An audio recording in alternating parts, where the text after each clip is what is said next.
नालासोपारा पूर्व अलकापुरी या परिसरामध्ये साईराज 2 नावाची इमारत जी आहे ही आज 4 वाजता दुपारी कोसळलेली आहे। आपण बघू शकता की आणि ही इमारत ही अति धोकादायक होती आणि ही इमारत कोसळल्याच्या नंतर आजूबाजूच्या ज्या 3 ते 4 इमारती आहेत ज्या अति धोकादायक आहेत याच्यावर सुद्धा पालिकेने सुरक्षात्मक उपाययोजना म्हणून या 4ही इमारती ज्या आहेत ह्या पाडायला सुरुवात केलेली आहे।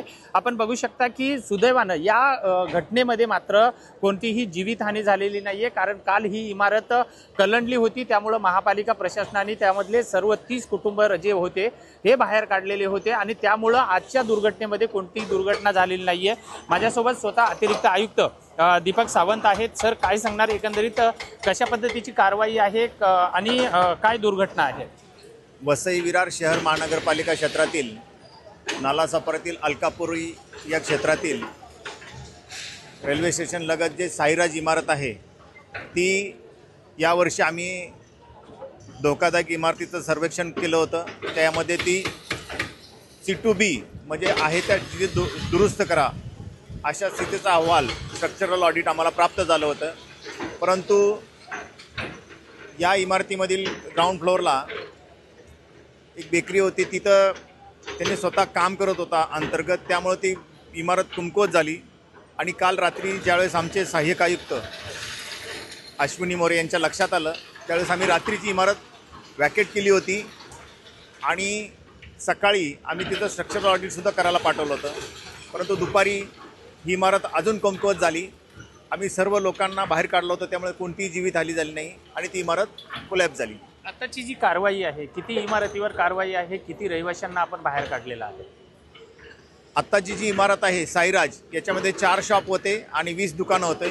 त्याचबरोबर याच्या शेजारची जी इमारत आपण पाहत आहात ती कुसुम इमारत आहे, त्याच्यामध्ये 16 शॉप आणि 30 फ्लॅट होते आणि त्याच्या बाजूच्या अजून 3 इमारती आहेत, नरेंद्र 1, 2, 3।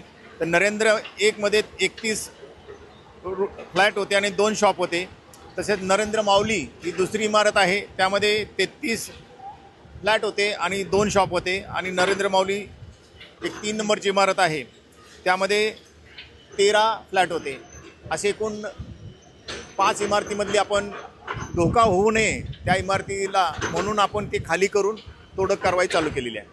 सर, अशा पूर्ण वसई विरारमध्ये अशा अनेक इमारती धोकादायक आहेत, त्या धोकादायक इमारतीवरती सुद्धा आपली कशा पद्धतीने या पावसाळ्यामध्ये कारवाई असणार? नाही, धोकादायक इमारतीचा जो शासनाचा 2015चा GR आहे त्याप्रमाणे यावर्षी आपण संपूर्ण शहरातील धोकादायक इमारतीचं सर्वेक्षण केलेलं आहे।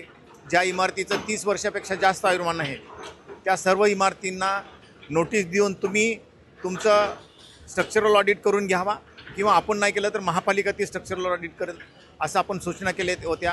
आपण जवळजवळ 700 अंदाजे 700 इमारतीचं सर्वेक्षण केलं होतं, त्यामध्ये आपल्याला 90 इमारती ही C1 कॅटेगरीमध्ये अति धोकादायकमध्ये आढळून आलेल्या आहेत यावर्षी।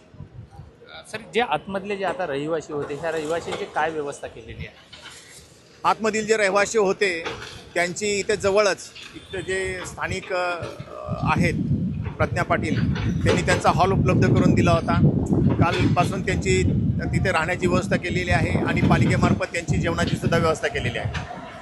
निश्चितच आपण बघितलेलं आहे की पावसाळ्यामध्ये या अति धोकादायक इमारतींचा प्रश्न ऐरणीवर आलेला आहे। सुदैवाने ही इमारत कोसळलेली आहे, मात्र यामध्ये कुठलीही जीवितहानी झालेली नाही आहे आणि पुढची दुर्घटना सुद्धा टळण्यासाठी महापालिकेने योग्य ते पावलं उचलून आजूबाजूच्या पूर्ण 5 इमारती सुद्धा भुईसपाट करण्याचा कारवाई सुरू केलेली आहे। विजय गायकवाड, TV9 मराठी, नालासोपारा।